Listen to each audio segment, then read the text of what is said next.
Teman-teman, balik lagi dengan kami dari PT Philly Futures dan di Market Outlook untuk minggu ini. Nah, Pak Yanto, untuk minggu ini highlightnya itu mungkin seputar di Aussie, NZD, USD. Untuk yang lain mungkin terlihat cukup tidak terlalu banyak high impact news ya, mungkin lebih ke yang medium impact aja. Dan untuk yang high impact itu fokus ketiga itu, Aussie, NZD, sama USD. Dengan Aussie itu kita untuk minggu ini kan ada CPI ya, di hari Rabu. Lalu untuk NZD itu juga di hari Rabu. Dan hari Kamisnya itu ada PCE yang high impact lumayan cukup sebagai standar yang dipakai untuk Fed biasanya. Ya, betul. Kita langsung aja nih bro ya. Jadi untuk di minggu ini ada beberapa data yang tadi disampaikan yang khususnya high impact, maksudnya dapat menggerakkan pasar secara volatil di pair-pair tertentu juga seperti itu. Mungkin kita dari hari Senin itu tidak ada rilis yang high impact ataupun medium, jadi untuk pergerakan pasar itu tidak terlalu ditambah. Untuk hari Senin ini adalah ada hari libur Memorial Day seperti itu. Makanya nanti kayak trading gold itu close lebih cepat dari biasanya seperti itu. Dan ada beberapa juga yang mengalami penutupan pasar perdagangan. Jadi volatilitasnya kemungkinan tidak akan terlalu kencang di hari Senin ini. Lalu berikutnya dari Selasa itu ada data consumer confidence, ya kan? Nah, ini diperkirakan dari 92,8, ini 92,8 menjadi 91,9 perkiraannya, berarti ada penurunan. Nah, ini kan tingkat kepercayaan konsumen nih. Kalau misalkan masyarakat lah atau konsumen itu merasa kurang percaya terhadap kondisi ekonomi di negaranya, tentu itu bad for mata uang. Nah, ada kemungkinan dari Selasa ini ada pelemahan dari sisi mata uang dolar seperti itu. Lalu berikutnya dari Rabu ada data apa aja nih? Ada speak-nya Gubernur Bank Sentral Jepang juga nih, ya kan? Nah, ini kalau analisanya atau perkiraannya adalah tentang kebijaksanaan Bank Sentral tersebut, Bank Sentral Jepang, terhadap kondisi ekonomi saat ini, terhadap inflasi. Lalu mereka memang biasa menerapkan untuk curve yield-nya ya, jadi punya nilai standarnya tersendiri lah. Memang semua negara itu tidak ingin mata uangnya terlalu lemah maupun terlalu menguat. Nah, benar banget. Yen ini, Jepang ini memiliki batasan tersendiri, tapi biasanya mengacu pada curve yield atau imbal hasilnya, seperti itu dari obligasinya, lebih cenderung ke sana. Nah, kalau kita lihat sendiri kemungkinan ini akan melihat karena Bank Sentral Jepang itu yang lebih duluan untuk menaikkan tingkat suku bunga dibandingkan bank sentral negara lainnya, kayak kemarin terakhir itu Aussie ya, Australia seperti itu. Nah, jadi kecenderungan masih tetap cukup stabil untuk yen pergerakannya. Ada kemungkinan hati-hati terhadap intervensi Bank Sentral Jepang. Karena memang BOJ ini sering melakukan sebuah intervensi gitu. Jadi harus diwaspadai untuk intervensi dari BOJ. Lalu untuk Aussie-nya sendiri, ya kan, Australian dollar ini ada data CPI tingkat inflasi berdasarkan harga konsumen dari 1,1% menjadi 0,6%. Ada penurunan. Nah, kalau ada penurunan by data ya, kita selalu ngomong by data dulu nih, ya kan. Di sini disebutkan actual greater than forecast is good for currency, yang artinya kalau misalkan aktualnya lebih besar daripada forecast, berarti mata uang Aussie nanti pas data tersebut adalah mengalami penguatan. Nah, tapi bagaimana secara sentimen? Tentunya kalau secara sentimen ini bagus dong. Harusnya. Karena memang hampir semua bank sentral dunia itu mencoba untuk meredam laju inflasi yang saat ini cukup tinggi gitu kan. Nah, berarti harusnya secara sentimen nanti ke depannya Aussie kemungkinan besar adalah untuk mengalami penguatan. Akan tetapi di sisi lain juga, yang tadi kalau by data misalkan turun nih, ya kan, tentu jelek. Tapi secara sentimennya bagus, seperti itu. Ada kecenderungan untuk ke depannya, ketika inflasi ini sudah mereda, ya kan, ada pemangkasan tingkat suku bunganya, seperti itu. Kalau kemarin sempat menaikkan, justru menaikkan kan. Nah, kemungkinan besar untuk penurunan juga untuk next month-nya seperti itu, periode berikutnya. Lalu untuk New Zealand ini ada kebijaksanaan untuk pemangkasan tingkat suku bunganya official cash rate dari 2,25% itu menjadi 2,25% perkiraan, tetap di level yang sama. Nah, kemungkinan juga kalau kita mengacu kondisi saat ini ya bro ya, itu kecenderungannya harus bijak ya melihat semua data ya bagi bank sentral ya. Artinya mereka tidak akan terburu-buru untuk memangkas, menaikkan seperti itu.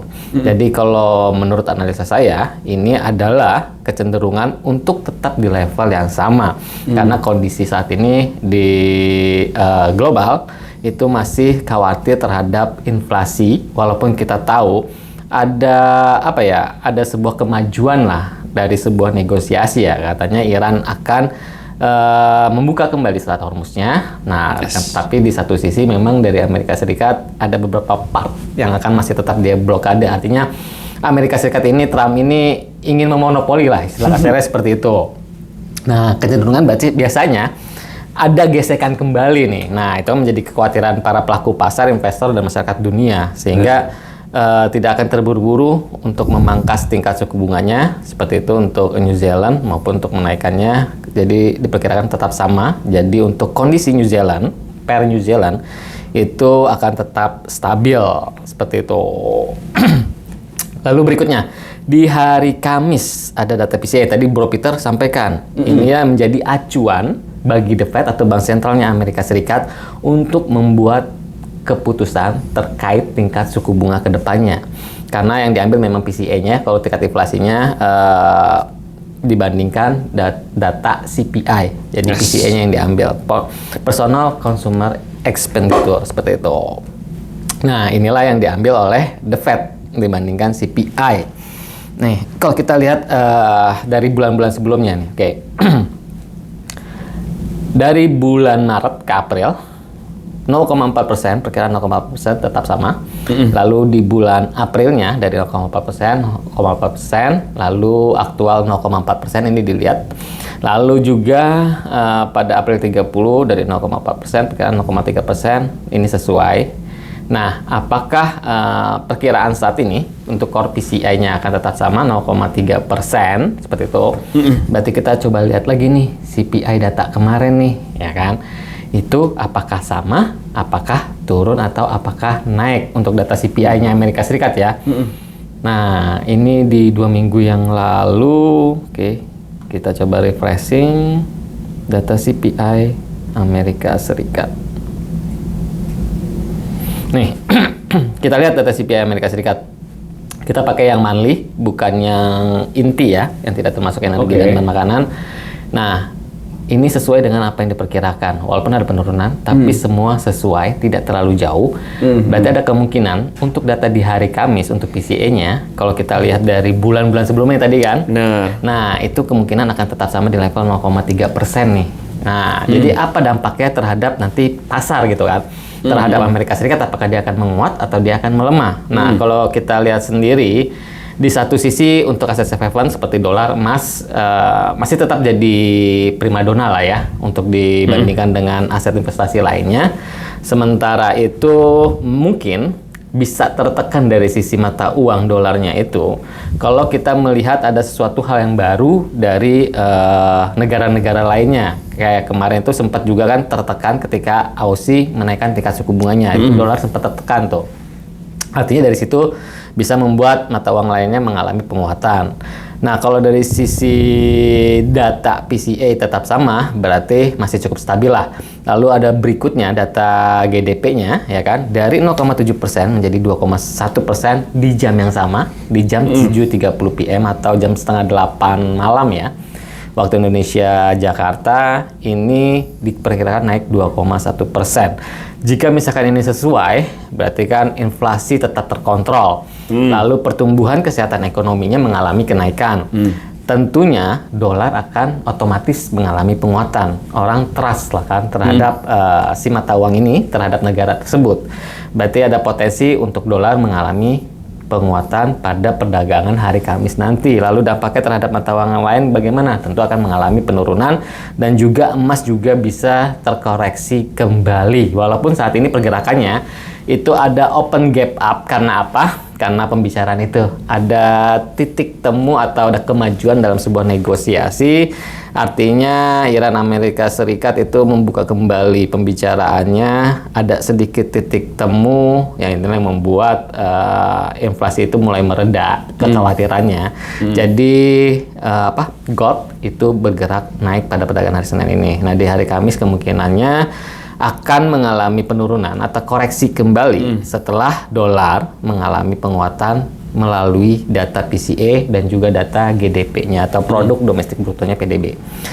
Nah, sementara dari sektor tenaga kerjanya, unemployment claims dari 209 jadi 210. Biasanya tidak terlalu jauh ya kalau berdasarkan minggu yang kemarin, karena ini kan dirilisnya setiap minggu sekali, itu di hari Kamis. Nah, kemungkinan akan tetap sama, tidak terlalu mengefekkan dari data sebelumnya yaitu GDP sama PCE. Jadi sesuai. Secara keseluruhan adalah untuk di hari Kamis dolar akan mengalami penguatan atau rebound kembali, bisa jadi ke area 100 kembali mungkin seperti itu. Paling itu sih Bro Peter.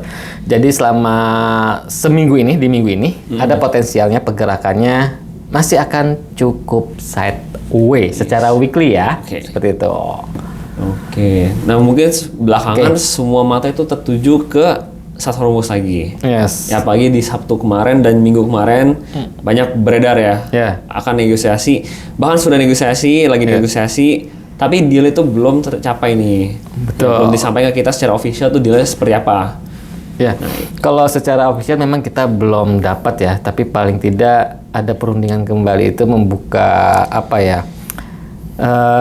sebuah chance, artinya ada optimisme, ya kan? Kalau masing-masing kedua negara ini kalau misalnya berangsur lama dalam kondisi saat ini, tentu tidak baik juga bagi kedua negara tersebut juga. Seperti itu kan, pasti akan berdampak.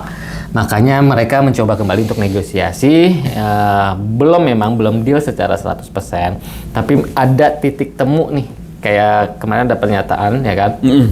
Itu Strait Hormuz akan dibuka kembali. Seperti itu, walaupun di sisi lain dari Amerika Serikat itu masih tetap akan memblokade, tapi untuk part-part tertentu seperti itu. Nah, ini masih dalam tahap negosiasi lebih lanjut ya. Ya, semoga aja ada titik temunya, win-win solutionnya, secara kasar gitu kan, biar ekonomi global itu kembali pulih lah atau normal lah, seperti itu. Itu paling dari sisi Strait Hormuznya ya. Nah, inilah yang membuat optimisme dari pelaku pasar lah. Nah, kemungkinan untuk sektor saham juga mungkin ya mulai bangkit juga seperti itu karena sudah merasa kondusif dari geopolitiknya seperti itu. Terlihat dari tadi pagi opening oil tuh cukup turunnya lumayan ya Pak ya, minus 4% tuh ada tadi pagi. Untuk oil sendiri itu untuk hari Senin ini benar di atas 4%, itu kurang lebih 5% untuk penurunannya. Nah, nanti kita bisa lihat dari sisi grafiknya seperti itu. Untuk oil ya kan. Nah, itu tuh minus 5% lebih bahkan. Ya kan? Di atas ya itu. Penurunannya cukup ini karena itu berarti ada pembukaan kembali, berarti ada jalur distribusi yang terbuka, ada permintaan kembali ya kan. Nah, ini bagus tentunya bagi perekonomian dunia. Ya, inilah membuat penurunan dari sisi harganya seperti itu karena sudah mulai kondusif lah. Nah, Pak, aku mau nanya dikit. Contoh misalkan semisal nih ya, negosiasi udah oke banget, dealnya udah ada. Kira-kira oil tuh bakal balik ke 60 gak, Pak? Ini mungkin yang banyak teman-teman suka tanya nih. Bakal balik normal ke 60 gak? Sideways di sana aja gitu. Untuk oil apakah akan balik ke 60? Kita lihat secara monthly aja ya. Nah, kalau kita lihat di monthly, hampir rata-rata untuk kurun waktu ini kan 2018, ini range 2018, berarti sampai 2026 adalah 8 tahunan. Nah, ini kan kalau bisa dibilang sisi ini menjadi acuan titik tengah nih, level 70. Ini ada support, ya kan? Support, dia di break, menjadi resisten, dia di break lagi. Nah, ini cukup kuat nih area ini nih. Saya akan coba untuk blocking. Jadi area ini cukup kuat ya. Dari sini sampai sini itu tuh cukup kuat nih. Nah, ya kan? Dia balik-balik ketika dia break level ini, area ini dia naik atau dia turun seperti itu kan. Berarti kalau kita bisa simpulkan dari sisi teknikalnya, ini akan menjadi area memang yang defensifnya lah. Itu baik dari untuk naik lebih lanjut ataupun turun lebih lanjut. Nah, ini aja menjadi level kuncinya. Di level berapakah? Tadi kalau Bro Peter, bisakah sampai 60? Yes, tentu bisa. Karena ini areanya nih. Ini areanya, ya kan? Berarti ada level 60 di sini sampai dengan 80. Nah, kemungkinan tengah-tengah dari 80, 60 ya 70 lah. Memang kalau kita lihat itu 70 itu harga normalnya lah, ya kan? Seperti itu. Jadi ada kemungkinan ke 60? Yes, ada kemungkinan. Misalkan ini berangsur pulih, negosiasi ada titik temu paling enggak, anggaplah kita tidak 100% ya. Paling tidak di atas 70%, itu sudah cukup bagus, misalkan gitu. Kurang lebih seperti itu. Ada masih potensi ke 60, yes. Ini range tengahnya. Oke, nah mungkin terakhir aja ya Pak ya, sebelum kita tutup, mungkin boleh kita bahas gold aja sedikit aja. Oke, untuk gold. Yes, karena berkorelasi juga nih ya dengan yang kita minggu ini mau bahas itu PCE gitu. Ya, betul. Nanti kalau PCE misalkan datanya sesuai dengan perkiraan, lalu kesehatan ekonominya bagus, data GDP-nya, tentu itu akan membuat dolar mengalami penguatan ya. Nah, berarti ada tekanan nih, Bro Peter nih, buat untuk goldnya nih. Ada kemungkinan untuk koreksi, tapi sampai level berapakah untuk koreksinya? Kita akan lihat.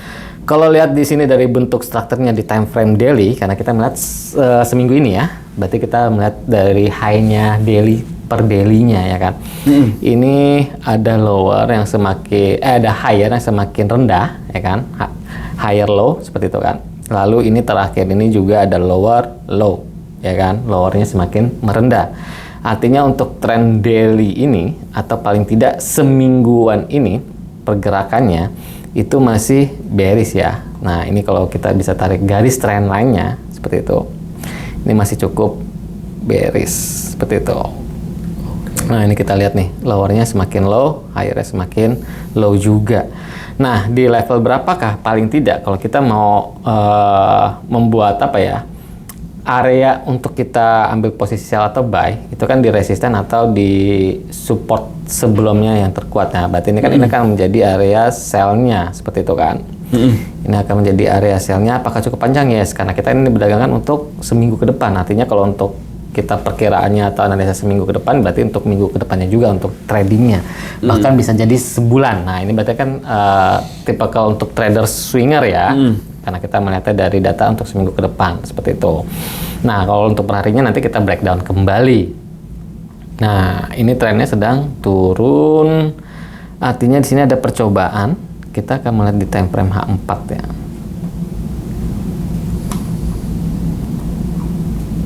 Nah, di time frame H4. Di time frame H4 ini ada boss ya, break of structure. Bahkan bisa dibilang ini tadinya mengalami kenaikan di time frame H4 ya kan. Dia ada perubahan, ini boss malah dia boss internal ya. Nah, ini malah change of character ya kan, ini change of character, ini change of character, artinya trennya untuk di time frame H4 ini secara trading harian ini mengalami bearish. Ada kemungkinan dia untuk mengambil likuidasi area ini karena ini masih ada likuidasi, di sini masih ada area likuidasi atau FVG biasanya dikenalnya, fair value gap. Nah, mencoba mengambil area likuidasi tersebut hingga level ini support menjadi resisten. Nih, support menjadi resisten di area 4696. Ini kecenderungannya paling enggak kalau hari ini volatilitasnya cukup rendah karena libur tadi US Memorial Day. Ada kemungkinan di hari Selasa atau Rabu bisa mencapai level ke 4696 ini. Baru di hari Kamis data yang pas PCA tadi tuh itu kemungkinan baru dolarnya rebound atau mengalami penguatan. Nah, ini koreksinya di pas level di sini nih. Berarti Selasa sampai Rabu kemungkinan harga emas menguji area 4696. Area resistennya lalu juga support become resisten. Ini ada fair value gap, ada likuidasi yang harus diambil, ada support become resisten. Itu sih. Kalau nggak dari open gap-nya hari ini ya cukup tajam kan open gap-nya. Seperti itu sih, Bro. Oke, jadi untuk key level itu di 4659 ya, kayak kurang lebih ya. Betul, 4659 ya. 49 untuk key level dari resistance-nya. Untuk yang mungkin buat teman-teman yang mau trading di hari Kamis nanti, itu yang harus diperhatiin ya. 4659. Ya. Oke. Nah, mungkin cukup kali ya, Pak. Sekian. Betul. Sekian teman-teman dari Market Outlook untuk minggu ini. Sampai jumpa di Market Outlook minggu depan. Terima kasih.